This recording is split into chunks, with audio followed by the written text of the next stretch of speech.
नमस्कार दोस्तों, मैं महावीर कर्मा श्री वेदा एकेडमी पर आप सभी का स्वागत करता हूं। और दोस्तों, अगर आप हमारे चैनल पर नए हो तो प्लीज इसे लाइक कीजिए, शेयर कीजिए और सब्सक्राइब कीजिए दोस्तों। और आज हम सबसे इंपॉर्टेंट चीज पढ़ने वाले हैं वर्णमाला और शब्द के बाद में संज्ञा के बारे में। दोस्तों, मैंने जब मैंने जब शब्द पढ़ाए थे तो उसमें मैंने एक चीज बताई थी कि अपन एक एक टॉपिक पर डिटेल में वीडियो बनाएंगे, और मैं आज वही कर रहा हूं दोस्तों। आपके सामने संज्ञा पर एक डिटेल वीडियो प्रस्तुत करता हूं। दोस्तों, अगर आपने हमारे पुराने वीडियो नहीं देखे हो तो आई बटन पर जाकर के आप हमारे वो वीडियो देख सकते हो। आइए दोस्तों, हम बात करते हैं संज्ञा की। संज्ञा क्या है? संज्ञा देखिए दोस्तों, संज्ञा अर्थात नाउन, इंग्लिश में नाउन कहते हैं। संज्ञा क्या है दोस्तों? पहले तो हम एक बात करें कि संज्ञा को पहले समझे कि संज्ञा शब्द आया कहां से, संज्ञा होता क्या है। तो दोस्तों, जो संज्ञा है वो एक पद से निर्मित होता है। संज्ञा किससे निर्मित है? पद से निर्मित है। अभी पद क्या है दोस्तों, अगर आपको जानना हो तो पद के दोस्तों 5 प्रकार होते हैं। कितने प्रकार होते हैं? 5 प्रकार होते हैं। देखिए कौन कौन से। नंबर 1 पद का है संज्ञा, दूसरा है सर्वनाम, तीसरा है क्रिया, चौथा है विशेषण, पांचवा है अव्यय।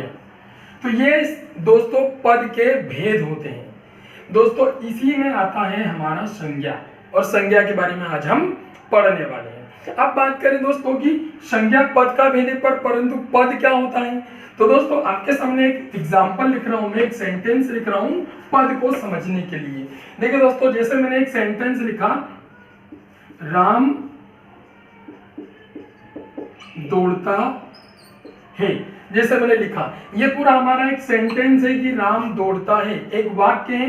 तो इसमें जो भी शब्द लिखे हैं ये सभी वाक्य के पद कहलाते हैं। परंतु इनमें से किसी भी एक शब्द को मैं बाहर निकाल लूं, जैसे मैंने निकाला राम को, तो राम शब्द को जैसे मैंने बाहर निकाल लिया, ये हो गई शब्द या संज्ञा।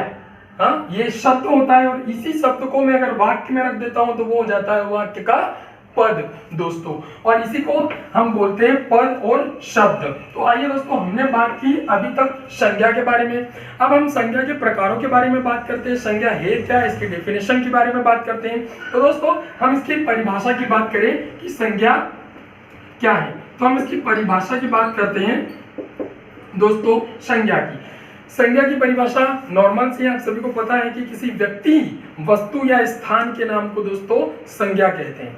किसी व्यक्ति, वस्तु या स्थान के नाम को संज्ञा कहते हैं, या भाव के नाम को संज्ञा कहते हैं। वो होती है हमारी संज्ञा। और संज्ञा को एक और नाम से भी जाना जाता है। संज्ञा को किससे जाना जाता है? नाम से जाना जाता है दोस्तों। जैसे अगर मैं बात करूं, नाम किसी भी व्यक्ति, वस्तु या स्थान के प्लेस का नाम जो होता है वही संज्ञा कहलाती है। और नाम के बिना या संज्ञा के बिना किसी भी भाषा को वर्णन करना असंभव है दोस्तों। चलो दोस्तों, हम संज्ञा के भेदों के बारे में बात करते हैं। तो आपने समझा कि संज्ञा क्या होती है, परिभाषा के बारे में बात की हमने, परिभाषा क्या होती है। आज हम संज्ञा के प्रकारों के बारे में बात करते हैं दोस्तों। तो संज्ञा के दोस्तों 3 प्रकार होते हैं, 3 भेद होते हैं। एक होता है व्यक्तिवाचक संज्ञा, एक होता है जातिवाचक संज्ञा, एक होता है भाववाचक संज्ञा। तो दोस्तों, आपके सामने संज्ञा के 3 भेद, व्यक्तिवाचक संज्ञा, जातिवाचक संज्ञा और भाववाचक संज्ञा दिखाई दे रही है। परंतु जातिवाचक संज्ञा जो है 2 फिर भागों में बटी होती है। अर्थात एक होता है समूहवाचक और एक होता है द्रव्यवाचक। एक होता है समूहवाचक और एक होता है द्रव्यवाचक संज्ञा। दोस्तों, इन सबको हमको डिटेल में पढ़ना है। इनके बारे में आपको एक एक चीजों को बताते जाता हूं, आप इन्हें को अच्छे से नोट डाउन करते चलिए, आपको सारी चीजें समझ में आ जाएगी दोस्तों। जैसे मैं बात करूं व्यक्तिवाचक संज्ञा की, व्यक्तिवाचक संज्ञा क्या कहलाती है? तो किसी भी व्यक्ति, वस्तु या एक स्थान के प्रॉपर नाम को प्रॉपर नाउन भी कहा था। प्रॉपर नाउन को उसको क्या कहते हैं, हम व्यक्तिवाचक संज्ञा कहते हैं। जैसे मैंने सेंटेंस वाला कोई सा एग्जांपल लिखा, जैसे मैंने लिखा राम, तो राम मैंने शब्द लिखा, ये क्या है, व्यक्तिवाचक है। जैसे मैंने लिखा कोई भी शब्द लिखा, जैसे मैंने लिखा सेब, सेब लिखा, ये किसी एक फल का प्रॉपर नाम है, इसलिए ये व्यक्तिवाचक है।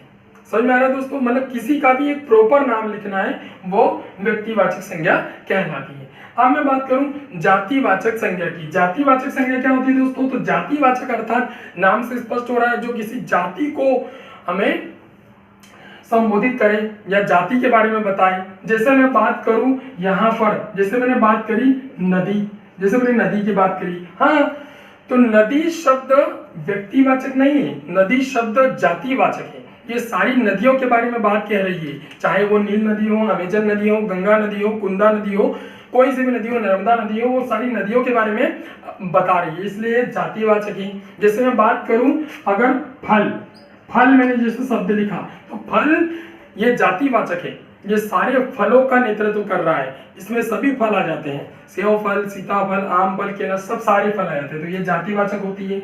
इसी के अंतर्गत हम समूहवाचक की बात करें तो समूहवाचक क्या होता है, जो समूह का बोध करा है दोस्तों, एकदम सिंपल चीज है, समूह का बोध करा रहा है। जैसे समूह का बोध में क्या है, जैसे मैंने बात करी सेना, सेना की बात करी, सेना क्या है दोस्तों, समूह है, सिपाहियों का समूह सेना कहलाती है। जैसे मैं बात करूं पुलिस, पुलिस मैंने बोला, ये जो पुलिस है क्या है दोस्तों, ये सिपाहियों का समूह है। जैसे मैं बात करूं आयोग, आयोग की बात करूं, कोई सा भी आयोग बना होता है, देखिए दोस्तों, जैसे राज्य पुनर्गठन आयोग जो बना है, तो उसमें क्या है, बहुत सारे जो उसके सदस्य हैं उनका एक समूह है, उसे आयोग कहा गया है। तो ये सारी चीजें क्या है, समूहवाचक है, जो किसका बोध कराती है दोस्तों, समूह का बोध कराती है। हम बात करें द्रव्यवाचक संज्ञा, तो द्रव्यवाचक संज्ञा क्या है दोस्तों, द्रव्यवाचक संज्ञा में द्रव अर्थात पदार्थ, मतलब वे शब्द या वे संज्ञा जो किसी पदार्थ या धातु का बोध कराते हैं वो द्रव्यवाचक संज्ञा कहलाते हैं। जैसे मैं बात करूं सोना, मैंने लिखा, सोना धातु है, सोना गोल्ड धातु है, तो ये क्या है, द्रव्यवाचक संज्ञा है। जैसे मैंने लिखा पानी, पानी क्या है दोस्तों, पदार्थ है, और ये द्रव्यवाचक संज्ञा के अंतर्गत आता है। तो आपको ये चीज कॉन्सेप्ट समझ में आया होगा कि हम इनको कैसे अलग अलग कर सकते हैं दोस्तों।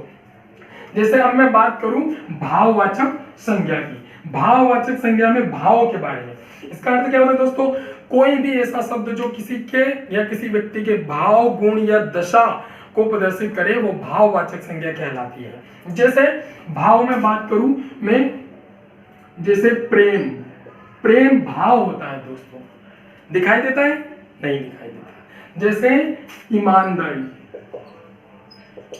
जैसे मैंने ईमानदारी शब्द लिखा, ईमानदारी गुण होता है दोस्तों, मैंने इसकी डेफिनेशन में अभी बोला था, जो शब्द किसी व्यक्ति के गुण, दशा या भाव को प्रदर्शित करे वो भाववाचक संज्ञा कहलाती है। जैसे मैं बात करूं यहां पर बुढ़ापा,